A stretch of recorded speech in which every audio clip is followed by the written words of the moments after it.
Bonjour à tous. Aujourd'hui, j'aimerais répondre à une question que m'a posée un abonné qui a une très bonne connaissance des Écritures et dont je le remercie d'avoir posé cette question.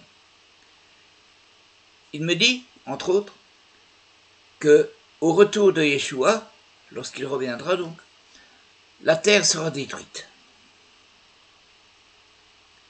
Je ne suis pas d'accord avec ça. Et je vais vous dire pourquoi. Et je répondrai aussi en même temps, comme ça, à ces questions concernant le millénium.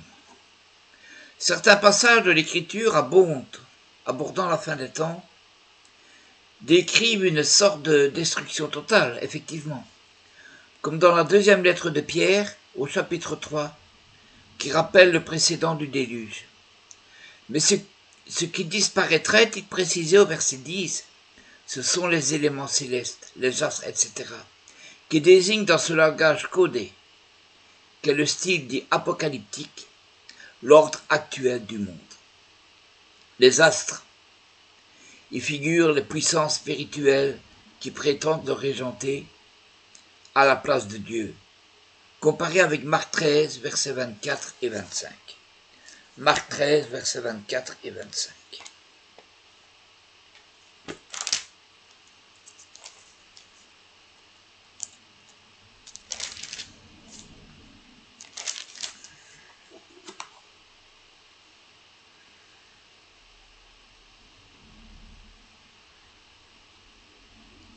Mais en ce jour-là, après cette tribulation, le soleil sera obscurci, et la lune ne donnera pas sa lumière, et les étoiles du ciel tomberont, et les puissances qui sont dans les cieux seront ébranlées. La terre, ce qu'elle contient, sera pour sa part jugée. Toujours selon le même verset. Ce passage de l'Épître se termine par la célèbre « Nous entendons de nouveaux cieux et une nouvelle terre où la justice habitera » au verset 13. L'adjectif utilisé dans le texte grec original pour nouveau est kainos. Cela signifie ce qui est renouvelé et non néos, ce qui est neuf, au sens d'inédit. Autrement dit, ce n'est pas un autre monde que le Seigneur prépare pour son règne à venir. C'est ce monde abîmé, blessé en souffrance, marqué par le mal et la mort, mais qui devient totalement relevé, purifié, transformé, délivré. Le jugement du monde ancien est intervenu à Golgotha. À la mort de Yeshua, ce que signifient les ténèbres qui ont régné à ce moment-là, voir Matthieu 27, verset 45, et la nouvelle création a commencé le troisième jour après, au matin de la résurrection. Vous pouvez donc avoir une confiance totale dans ces promesses extraordinaires que l'on trouve dans la Bible. Les malfaiteurs seront retranchés, mais ceux qui espèrent en l'Éternel, ceux-là posséderont la terre. Les justes avec les humains, les justes posséderont la terre et sur elle ils résideront pour toujours. Ou encore, voyez la tente de Dieu est avec les humains, et il résidera avec eux, et ils seront ses peuples, et Dieu lui-même sera avec eux, et il essuiera toute larme de leurs yeux, et la mort ne sera plus, ni deuil, ni cri, ni douleur ne seront plus. Les choses anciennes ont disparu, et celui qui était assis sur le trône a dit, voyez, je suis en train de faire toutes choses nouvelles. Psaume 37, versets 9 et 29, et le livre de l'Apocalypse au verset 21. Au chapitre 21, pardon, au verset 3 et 5. Non, la Bible ne se contredit pas, jamais. Toutefois, certains se demanderont comment concilier ces versets bibliques avec d'autres qui semblent indiquer que la terre sera détruite. Examinons quelques versets de cette dernière catégorie. Nous nous rendrons compte ainsi que la Bible ne se contredit pas. Bien avant que les chercheurs ne constatent une tendance au désordre dans tous les corps physiques, un psalmiste écrivait « Tu, c'est-à-dire Dieu, as posé les fondements de la terre, et les cieux sont l'œuvre de tes mains. Eux périront, mais toi tu tiendras. Et comme un vêtement, eux tous s'useront, comme des habits, tu les remplaceras. Ils achèveront leur temps, mais toi tu es le même, et tes années ne s'achèveront pas. Psaume 102, versets 25 à 27. Par ces mots, ce psalmiste ne contredisait pas le dessein éternel de Dieu concernant la terre. Il mettait simplement en opposition l'éternité de Dieu avec le caractère périssable de tout ce qu'il a créé. Sans la puissance régénératrice et éternelle de Dieu, l'univers, y compris le système solaire, qui nous assure stabilité, lumière et énergie, sombrerait dans le désordre le plus complet. Avant de disparaître par conséquent, livrée à elle-même, la terre s'userait, parviendrait à son terme. D'autres versets des Écritures semblent de prime abord contredire le dessein révélé de Dieu à l'égard de la terre. La Bible parle notamment de la disparition du ciel et de la terre. Révélation, Apocalypse chapitre 21, verset 1. On peut être sûr que ces paroles ne vont pas à l'encontre de la promesse suivante de Yeshua. Heureux ceux qui sont doux de caractère, puisqu'ils hériteront la terre. Matthieu chapitre 5, verset 5. Dans ce cas, à quoi correspond cette disparition? La Bible utilise assez souvent le mot terre, Eretz, dans un sens figuré pour représenter la société humaine, Olam. Voyez par exemple ce verset. Toute la terre avait une seule langue et les mêmes mots. Genèse chapitre 11, verset 1. Manifestement ici, la terre désigne les personnes qui y vivent. Voyons également le psaume 96 au verset 1, où on lit selon la Bible de Jérusalem, « Chantez à Yahvé toute la terre ». De toute évidence, dans ce passage, comme dans de nombreux autres, le mot terre est employé de façon symbolique pour désigner ses habitants. Psaume 96, verset 13. La Bible compare parfois les puissances dirigeantes aux cieux ou à des corps célestes. Ainsi, la dynastie babylonienne oppressive a été dépeinte sous les traits d'une étoile parce qu'elle s'élevait au-dessus des nations qui l'entouraient. Ésaïe chapitre 14, versets 12 et 14. Comme cela avait été énoncé, les cieux symboliques de Babylone, c'est-à-dire la classe dirigeante, et la terre, autrement dit les individus qui soutenaient sa domination, ont été détruits en 537 avant notre ère. Ésaïe 51, verset 6. Cela a permis aux Juifs repentants de retourner à Jérusalem, où de nouveaux cieux, une nouvelle classe dirigeante ont gouverné une nouvelle terre, une société d'humains justes. Ésaïe 65, verset 17. Par conséquent, lorsque la Bible parle de la disparition des cieux et de la terre, elle désigne l'anéantissement des gouvernements humains corrompus de notre époque et des hommes impies qui les soutiennent. 2 Pierre, chapitre 3, verset 7. Après cet anéantissement, le nouveau gouvernement de Dieu pourra bénir une nouvelle société humaine juste. Car nous attendons, selon la promesse de Dieu, de nouveaux cieux et une nouvelle terre, et dans ceux-ci habitera la justice. 2 Pierre, chapitre 3, verset 13. Vous pouvez avoir foi dans la promesse divine, selon laquelle la terre durera à jamais. De plus, la Bible montre ce que vous devez faire pour être là, lors de cette époque merveilleuse, où la terre tout entière sera transformée. Yeshua a déclaré « Ceci est la vie éternelle, qu'ils apprennent à te connaître, toi le seul vrai Dieu, et celui que tu as envoyé, Yeshua. » Jean 17, verset 3.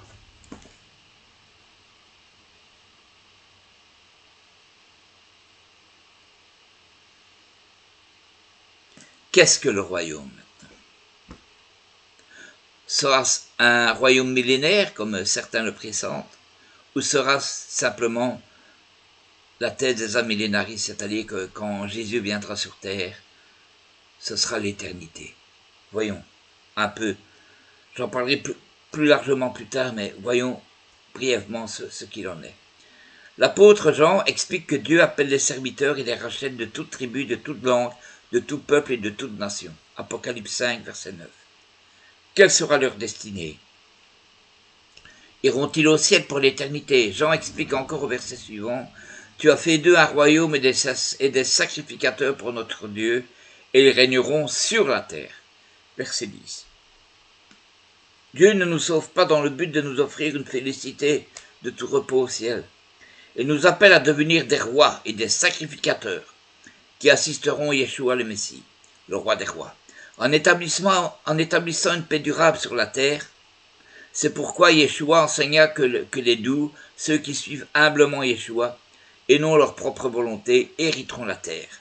Lorsque nous prions que ton règne vienne, nous prions pour la venue de ce royaume qui apportera la paix à l'humanité.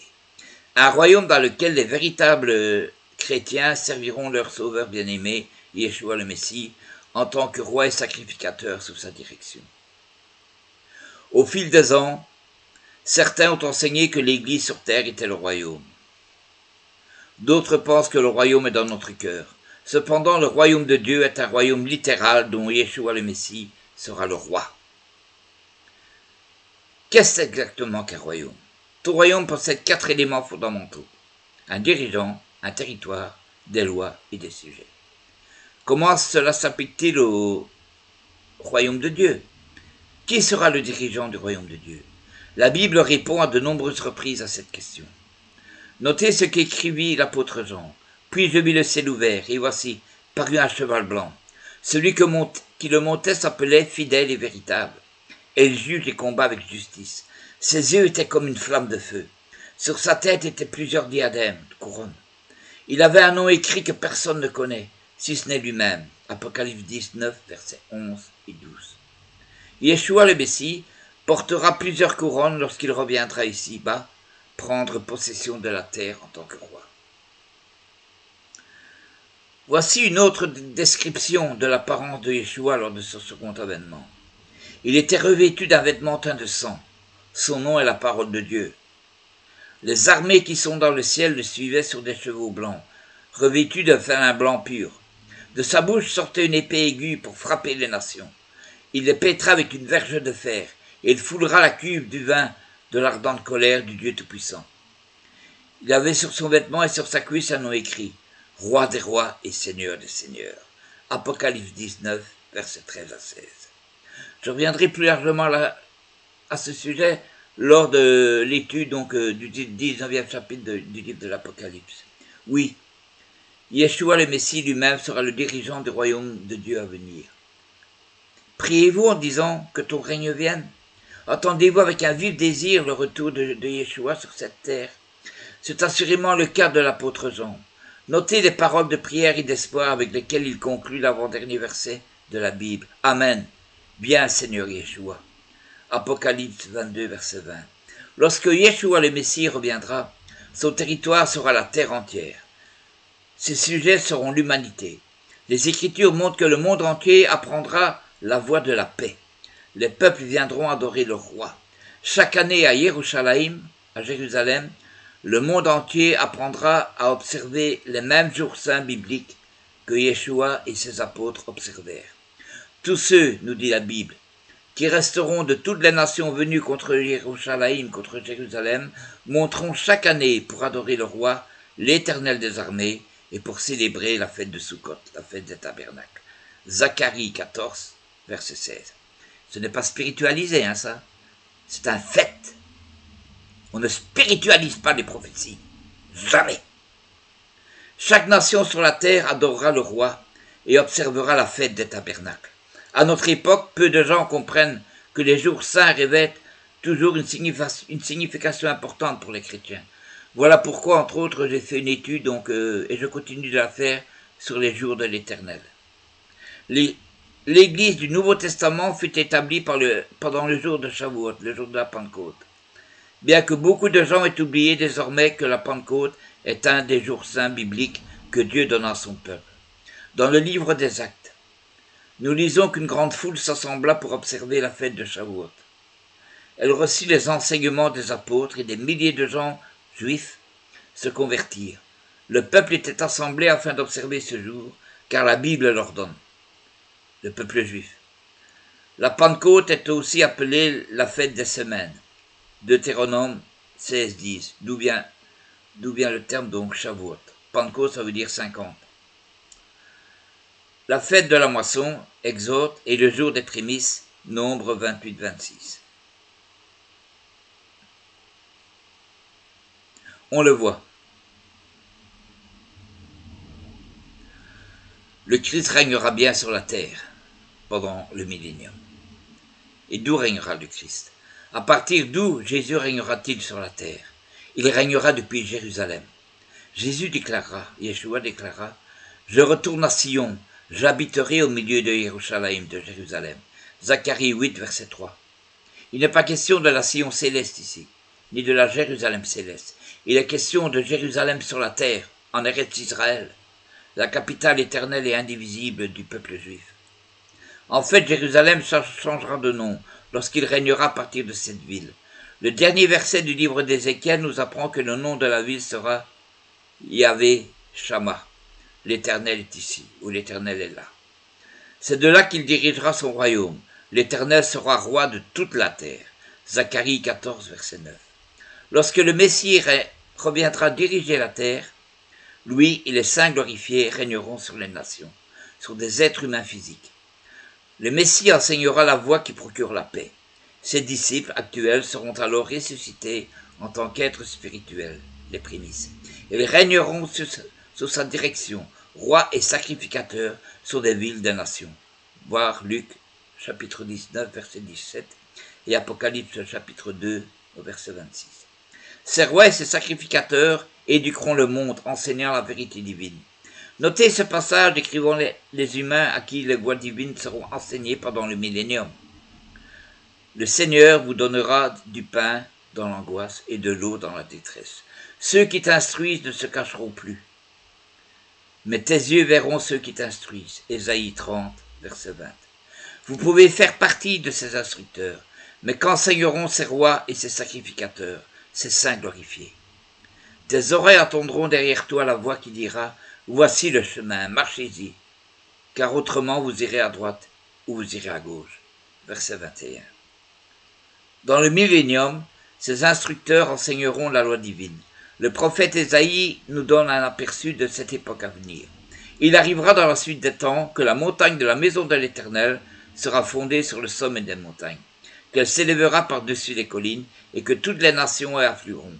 Des peuples s'y rendront en foule et diront « Venez et montons à la montagne de l'Éternel, à la maison du Dieu de Jacob, Dieu d'Israël, afin qu'il nous enseigne ses voies et que nous marchions dans ses sentiers, car de Sion sortira la loi et de Yerushalayim, de Jérusalem, la parole de l'Éternel. » Sur la terre. Ésaïe 2, versets 2 et 3.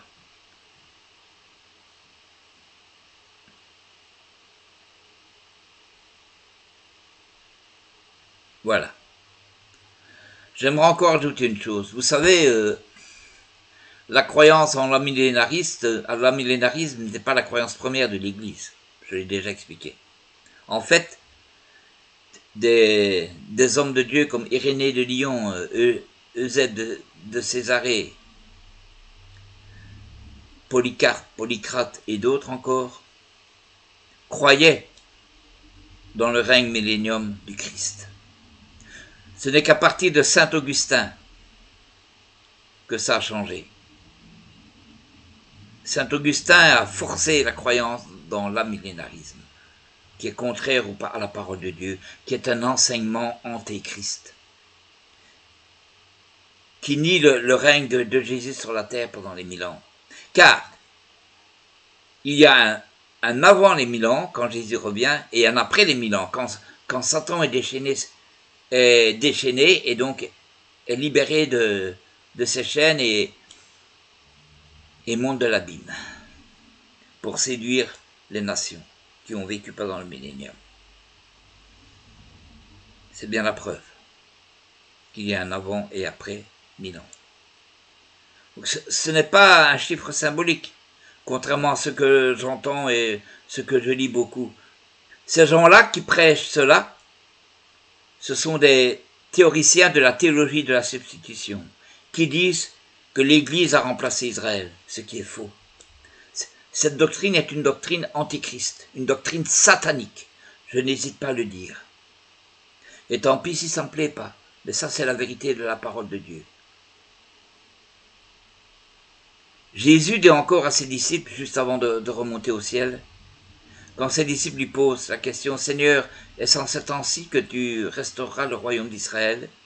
Jésus, Yeshua, leur répond « Ce n'est pas à vous de connaître les jours et les moments que le Père a fixés de sa propre autorité. » Il ne nie pas que le royaume d'Israël sera rétabli, car il dit les jours et les moments que le Père a fixés de sa propre autorité. Donc Dieu le Père a fixé une date pour le rétablissement du royaume d'Israël sous l'autorité du Messie.